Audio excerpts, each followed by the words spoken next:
at the moment to make eye contact with you, I'm not looking at you, which takes the connection away because I'm looking at my camera. But if I looked at you, you'd feel the loss of connection because you wouldn't see the eye contact that I'm making now. So you don't have that problem when you're in person. So I'm seeing that real negative impact of not being with people.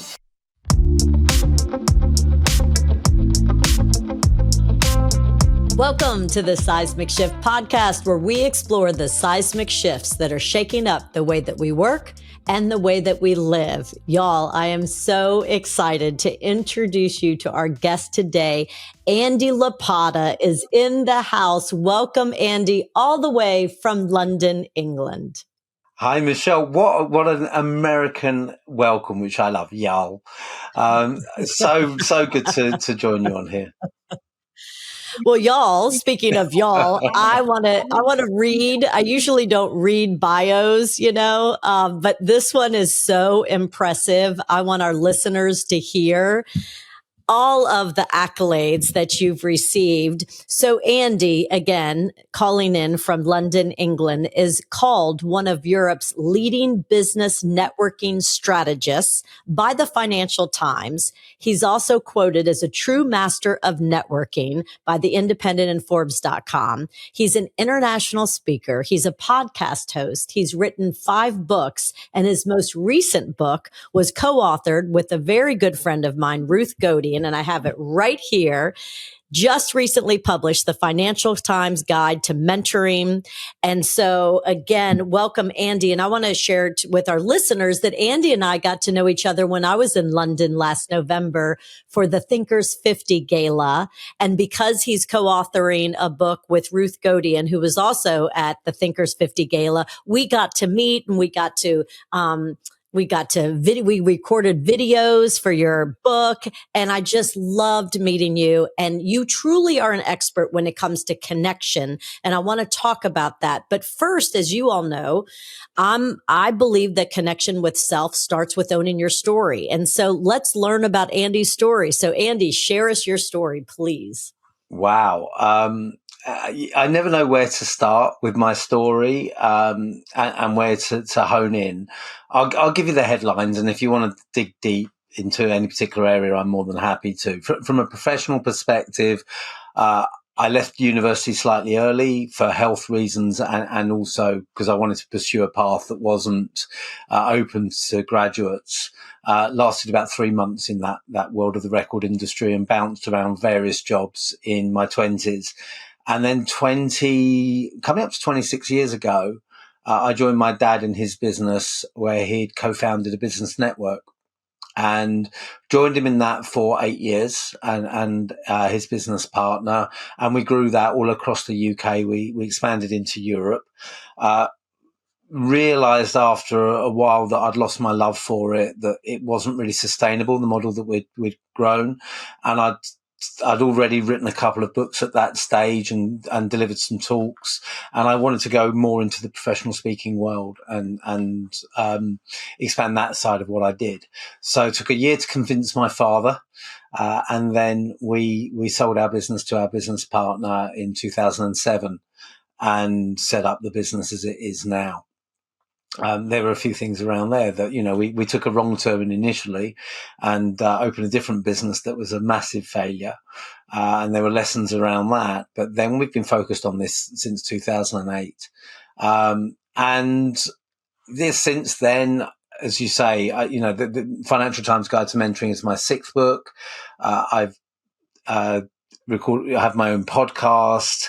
I'm just privileged to have done so many interesting things, spoken in, I think, 27 countries in person, even more virtually, looking at next year. 2025 will be a number of other countries I'll hopefully visit that we're talking about at the moment. So that excites me. I love the travel side of things, get to meet some phenomenally interesting people. And, you talk about my credentials being impressive. That never ceases to amaze me because I'm surrounded by phenomenally high achievers. And I always feel a little bit in their shadow and a little bit of an imposter when I'm around them. But it is a genuine privilege to do what I do. Oh, that's so beautiful, Andy. And so, since you travel so much, I want to hear from you. What are you seeing as far as seismic shifts? What are you seeing in the workplace, the shifts away from some trends and shifts towards other trends? Well, I think there's one blindingly obvious one in the world in which I work, and that is the pandemic has changed the way we operate. It has made the world more accessible for people like me. So in the past, people in Asia, for example, obviously, as you mentioned, I'm in Europe, people in Asia would have to pay a lot of money to work with me. Although I did some virtual work before the pandemic, it wasn't a normal way of life. It wasn't an expected mode of delivery. It tends to be more innovative thinkers that would use it. And if I was speaking in Asia, they would have to fly me over, put me up, pay a fee that would make it worth a while and so forth. Whereas now I can speak for a client in Asia in the morning, my time, and speak for a client in Latin America or the US in the afternoon or evening, my time. Obviously the cost of using someone like me reflects that as well. So one of the biggest shifts we've seen is the way the businesses will engage experts. They will have access to an entire global market now, which makes it more competitive, but also gives me the joy of accessing clients all across the world. But it also shifts the way that businesses operate inside their own teams as well. They've moved more towards a hybrid model, even though we're hearing a lot of noise about moving back to 5 days a week in the office. I'm not seeing that generally. I'm seeing more evidence of a hybrid model. I'm seeing more evidence of modular training and self-selecting training, less classroom learning, which overall I think is a shame. It obviously has advantages for suppliers like myself and for users, but it has disadvantages for both parties as well. And it's a joy to get back into the room working with people. So in terms of seismic shifts, it's an obvious one, and I'd be amazed if it's not been mentioned on your show before. But I think that move to more virtual interactions is a huge one. And actually, just to finish that point and underpin it, you mentioned the book that I wrote with Ruth. We didn't meet each other in person until the same time I met you in November 2023. And by that stage, we'd already submitted our manuscript. We met through LinkedIn. We spoke through Zoom, and we got to know each other through WhatsApp. And we wrote a book together before we actually met in person. And I think that was always possible, but it's become more possible as the technology that we use to connect virtually has become embedded in our day-to-day life. You are absolutely right. And so, this whole concept of the hybrid work environment, and you're right, there is a lot of noise, a lot of chatter with bosses saying, I want you coming back 5 days a week, but employees are saying, I don't want to be back 5 days a week. So I do think the hybrid work environment is going to win out, and employees do have the power now to say, you know what, I'm more productive 2 days a week at home. I'm happy to go to the office. If you're in the same city now as the office where you work, I'm happy to go in 3 days a week. So I do believe that that's the best model right now. I also believe I just came off of a 7-day cruise that was a work retreat, and it was absolutely transformative. And this woman who runs a virtual company puts together these face-to-face excursions twice a year to bring her team together and then to also bring her clients together. Her name is Jennifer Dawn, and she's fantastic because it's totally virtual. Her people live all over the world, but twice a year they come together. And what was brilliant about that, because I do think that model works, if you're going to have a virtual organization, though, you have to bring your people together face to face at least twice a year. And she again pushes the envelope and says, well, come on a cruise ship for 7 days. And then you really get to know each other on a deeper level. And so that's what I want our listeners to learn from you, Andy, since you're known as one of the true relationship experts global experts in connection. I want to talk about how it's different. In the past, what you were known as one of the true networking gurus. And I think networking is a term that's being like, oh, it's a little bit too surface. It's a little bit too shallow. Nobody really wants to go to a networking event. So how do you see kind of the shift with networking? Well, it's a really interesting question. So I spent so many years trying to redefine networking for people, because for me, networking is actually a lot more than networking events. I always said events, platforms like LinkedIn are tools in the networking process. They're not networking, but that wasn't the perception. But the perception is networking is exchanging elevator pitches and business cards over cold canapes and warm wine. And it sends a shiver down many people's spine, just the thought of it. And so what was happening for me as someone delivering expertise on that topic is that I would be devalued in the organizations I spoke to. They would bring me in at a very junior level, and teach people how to make the most of a networking event or a conference, whatever it might be. In 2019, I gave up trying to redefine networking, and I repositioned what I do instead as professional relationship strategy. Now, two things happened. I always said it's actually the same thing I teach, but I've just changed the positioning of it. Two things happened. Number one is ever since then, I've attracted work at a much higher level, people who wouldn't have countenanced working with me when it was networking. And so a lot more of my work is with senior leadership teams, although I work at all levels, and I'm more than happy to. But even when I work at the more junior levels, it's much more strategic, which is where I want to be. I always said, with credit to Susan Rowan, who coined the phrase, it's all well and good knowing how to work a room, but you know why you're in the room in the first place. And that's the strategic side of it. We've always taught networking as skills based.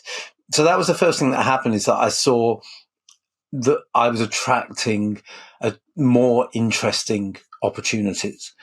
The second thing that happened is something clicked in my head. And I remember one particular night where I couldn't get to sleep. I was delivering a full-day workshop for GlaxoSmithKline the next day. And I don't think I was particularly bothered about it. I knew that I had to get up early and battle the motorway in rush hour, around London, which is never easy. So that probably impacted my sleep. But what happened, and you've probably had nights like this, the seed gets in your head and it won't go. And I ended up jumping out of bed and going into my home office 3 times during the night and writing down new models. And those models have become, from that one night, they've become the core of my work. So I came up with the model of the 7 stages of professional relationship to share how connection is not about it. Connection isn't a binary thing. You're in my network or you're out. But once you connect, you go on a journey. I came up with a model of the 4 I's, how people can help us. Are they influencers, implementers, sources of insight, information and ideas, or introducers? So we can start to think not just, have I got the right people around me, but what help am I asking for? And there was another model I came up with at the time as well. And those things have all combined into a very strategic approach to professional relationships. So from a personal perspective, just repositioning it for myself attracted more interesting opportunities, but it also shifted how I think about it. What's really interesting is suddenly, and I think it's in the last 12 months, businesses at all levels are talking about networking more positively. And I do work for a couple of business schools, and it's gone from no bookings, no interest, to suddenly it's number one in the list of what clients are asking for. And they are using the word networking, which in the past they wouldn't do. So I think it's coming back into fashion, but in a different way. It's not about conferences and events. It is about professional relationships, which is where I've always wanted it to be. So I'm feeling really optimistic about how my topic is being perceived generally these days. Oh, I love it. And I wonder if it's because networking and developing strategic relationships is much more challenging these days because we are Zoom zombies. The Zoom zombie is a real thing, and we are tied to our homes so much more. Anytime, Andy, I get out and actually meet one of my friends or colleagues at a coffee shop, I walk away so energized just to have a real interaction.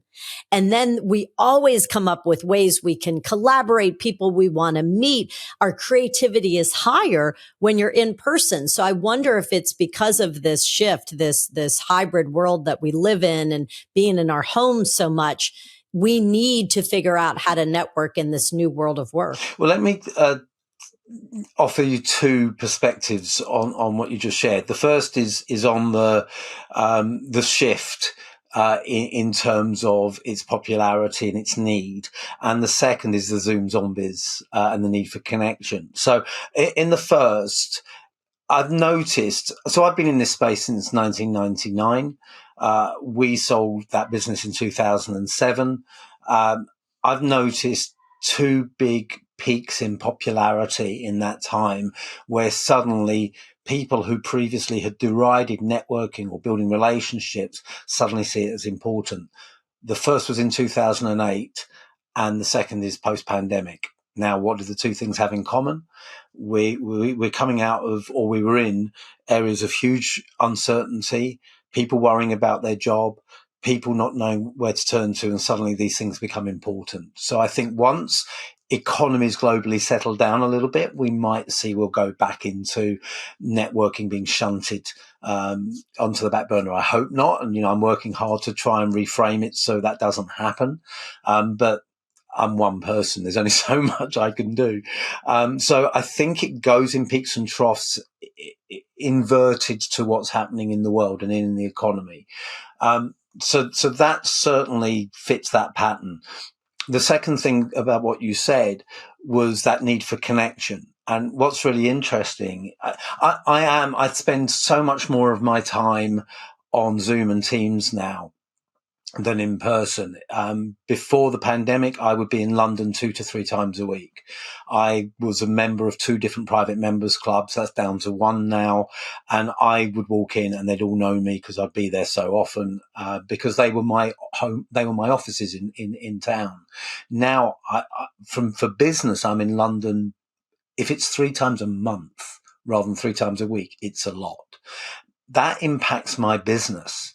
Because when I do spend a day in London in meeting, I win business. I win so much more business in terms of opportunities to deliver to the person I've met with, but more importantly, referrals and ideas than I do when I have those meetings on Zoom or Teams. Because we have small talk, we have real connection. At the moment, to make eye contact with you, I'm not looking at you, which takes the connection away because I'm looking at my camera. But if I looked at you, you'd feel the loss of connection because you wouldn't see the eye contact that I'm making now. So you don't have that problem when you're in person. So I'm seeing that real negative impact of not being with people. And on the flip side, a few weeks ago, I went to the Speaking Business Summit, which is the annual convention of the Professional Speaking Association. Now, I've been a member and then a fellow of the PSA for 21 years. I've been a board member twice. I was president of the fellows community. I'm pretty embedded in it. I've got a lot of close friendships there. And for the first time ever, it fell on my birthday, so I had to go. Now, I was really, really busy. I had no capacity for learning new things, if that makes sense. I had so much going on. I didn't have the headspace to go away with lots of ideas from the speakers, as wonderful as that would be, because I didn't have the headspace to implement it. I'd had a really poor financial year or poor year, July to July. So it wasn't really something I could afford that. It was a bit of a luxury, but the human connection I got from engaging with my tribe, my community, sharing ideas, just sharing our frustration, sharing what was happening, sharing our excitement, whatever it might be, was invaluable. And I sat down for half an hour with one of my best friends in that world, who's one of the best speakers in the world, in my opinion, one of the busiest and the most highly respected. And he gave me some insights on a couple of challenges I've got with clients I've been trying to win in a half-hour call that you couldn't put a price on them. Absolutely phenomenal. So that weekend investment in connection, I needed. I went away so lifted by the experience. And when we're really busy and we're just embedded in what we're doing, we can forget to reach out for that connection. So yeah, we do need it. And whatever's happening in the world, we need to get out and see people. And if you are stuck, last week, Tuesday and Wednesday, I didn't take a step outside my front door. That's not healthy. I haven't done so today. And I probably won't, because by the time I finish with this conversation and then the one I've got afterwards, it's 6:00. It's dark here. It's cold. It's miserable. I've been away for a few days. I'm going to collapse in front of the TV. So it'll be another day where I haven't got my steps in. I haven't stepped outside. It's not healthy. So we need to find that balance and connection somewhere. You are absolutely right. And I love how you framed and I loved your example of saying, my gosh, I really can't afford this. And it's a luxury and I don't really have the mental capacity. But then it was such a great investment in connection with a return, with a real concrete ROI. And that was my same experience coming out of this 7-day cruise that was a business retreat, that you think going into something like that, I don't have 7 days to actually do this. But if you look at it as an investment in connection, and if you have confidence, which we now know the research shows that if you invest in connection, the ROI is huge. I came out of that experience like you, so rejuvenated, so full of business ideas. And I got to know people on a deep, meaningful level. And I think that's also the shift in connection. And that's why I think the networking word kind of became a dirty word, because people didn't see it as genuine and authentic. But if you can reframe it as say, no, this is not networking. This is getting to know others on a deeper level. And what I found is you really, like you just said, you have to A, get out of your house, and B, experience business with people that you want to grow with somewhere else. So I was in Roatan snorkeling, right, with my good friend. And this was such a revelation, Andy. I'm looking at the beautiful scenery above the water. We're on a catamaran, thinking that I know what's going on. And then I put my snorkel and mask on. I'm in the water. I put my face down and there's a whole different world below us, right? That we forget. And that to me was such a revelation in deep, meaningful connection, that we can go throughout our lives thinking that everything is orderly and fine. And we're only seeing the very tip of relationships. We're only experiencing the very surface level of relationships. But then when you go deep and you really invest in people and relationships and time and new experiences and getting out of your comfort zone, then the possibilities are endless. That was my big aha moment, that these 7 days away were absolutely well spent. And this, you talk about snorkeling. It's one of my happy places. When you put your head under the water and you see that other world that we forget about. And I've done it so many times, but every time I gasp, which isn't a great idea when your mouth is underwater, but it just really takes my breath away. It's absolutely stunning. And actually, just another thought that's come to my mind. So I've just had a weekend away in the southwest of England with friends, and it's just short of a 5-hour drive from London, or from where I live. And I was looking at my route back, and actually I was coming a particular way back yesterday because I was going straight into London for a concert at the Royal Albert Hall. So I was planning a different route, and I was looking at where I would stop off. Now, one of the things I teach, one of the things I'll always do, I do try and have time for myself. I've got that introvert side of myself that just needs me time. But if I'm going to stop for lunch or something, I will look to see who's en route. And a good friend of mine, another speaker, lived an hour from my friends, but on that route. So she was a bit early in my journey for lunch, but I stopped after an hour, and I said, I can only stop for half an hour because I still have to have another stop for lunch and then get in for this concert at the Albert Hall. And so I drove half an hour out of my way through the narrowest country lanes, where they're less than the width of a car, basically, and cars are coming both ways. These crazy roads we have here, into the middle of nowhere to spend half an hour with my friend. And we had a hug, we had a chat about what we're up to, and I got back in the car and went. And it was that uplifting connection. It is, that's the word connection. Connection isn't clicking connect on LinkedIn and someone clicking accept. Connection is that hug that we gave each other, that she called it an espresso catch up, which I quite liked. That just half an hour touch base. We don't see each other often. She lives in a different part of the country to me, but when we do, we connect quickly, we connect deeply, and it's meaningful. And when you can find that, it's lifting, use that word again.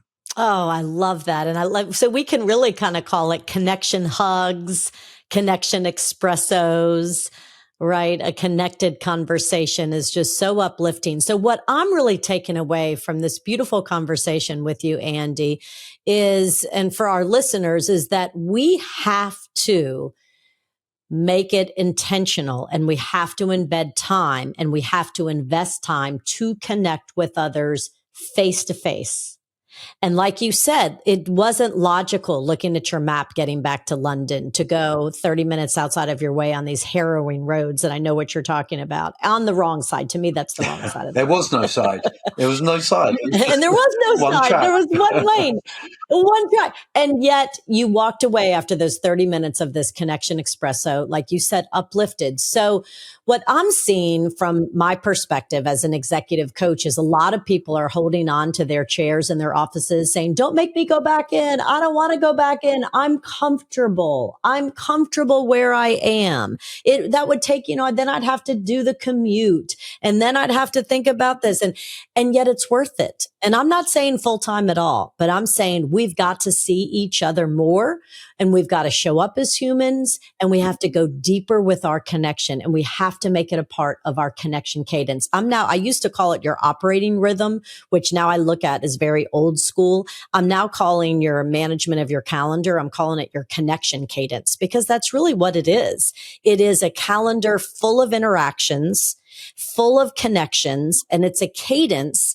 And we've got to really gain control of who we connect with intentionally, how we connect, if we can do it face to face, making time for that, so that we can get the return on investment. And I'm sure the listeners tuned in and their ears perked up when they heard you say, once you reframed networking to professional relationship building, and then all of a sudden, and you came up with these models because people want to know how to do it. It's one thing that we know, at least in the United States, Andy, that we're in an epidemic of loneliness. Our U.S. Surgeon General, Dr. Vivek Murthy, came out with a whole book called Together. His last recommendation in the book was we have to create a culture of connection. So we know we're in this epidemic. We know there's a problem, but very few people know what to do about it. Because like I said, we're seeing people hold on to their office chairs going, don't make me leave my house. Don't make me leave my house. So I love that you came up with, and that's how I want to end. I want our listeners to learn from you. You said you came up with 7 strategies earlier. I would love for you to share kind of the takeaway for our listeners. What are these strategies? Well, actually, it was 7 stages of professional relationship. That's where the 7 came in. But before I do that, can I just highlight one thing that I think is very relevant to a lot of what you've just said? And that is, we haven't touched on generational differences. And when you talk about loneliness, I interviewed my then 21-year-old niece, who was an undergraduate at the time, with some of her fellow undergrads on her course.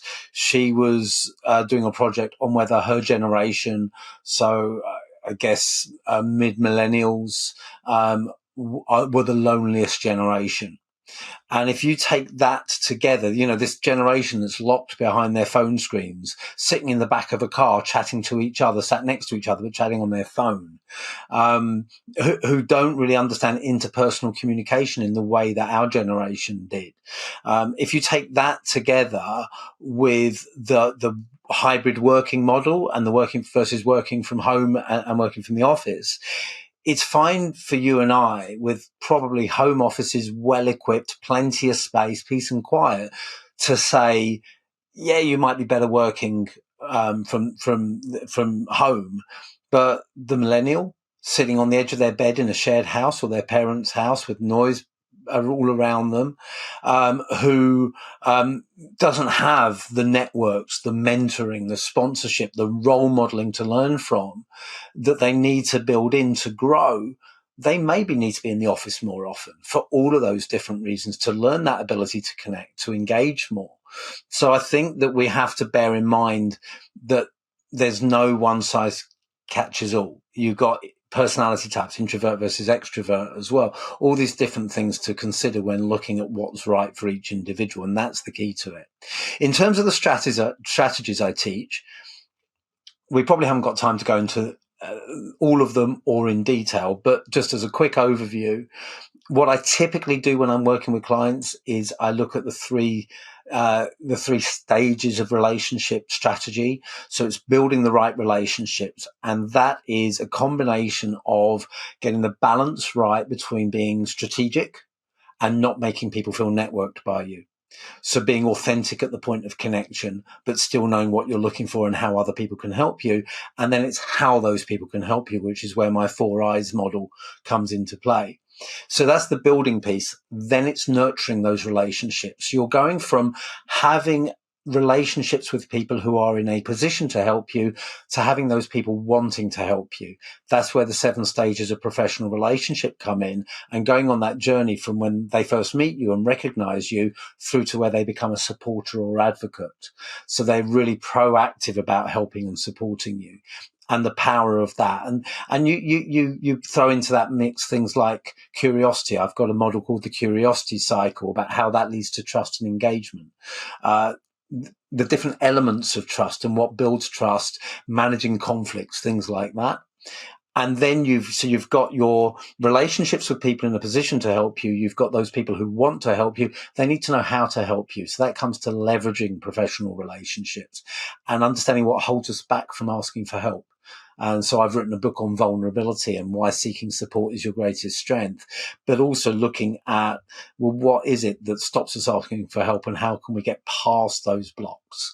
So that's typically the way I work and where the models fit in. Oh, I love it. I love curiosity, the perspective of curiosity, because that's what makes somebody a really great conversationalist. You actually have to want to learn about the other person and have some curiosity about their life. I also love the concept of vulnerability. You have to be comfortable just being transparent and open. And asking for help. I love the asking for help. And that goes into, I'm sure, so much about mentoring, right? Completely. Knowing that we shouldn't do this alone. We are better together. We can all rise together and we can learn so much from each other. And having said that, I've learned so much from you, Andy, and I'm so grateful that we connected in London. And thank you for being in my network. Thank you, Michelle. You talk about connection and those micro connections. I do a lot of these podcasts. This is one I've really been looking forward to because every time we talk, I feel a real connection and a really strong energy. So thank you very much. Oh, thank you, Andy. And thank you so much to all of our listeners who've tuned in to the Seismic Shift podcast. Can't wait to see you next time. Have a beautiful day. Bye-bye.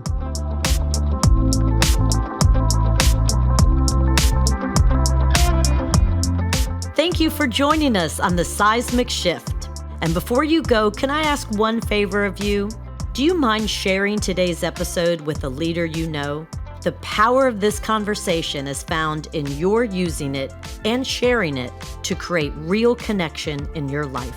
Lastly, I'd like to thank Loyola University New Orleans for helping bring this content to life.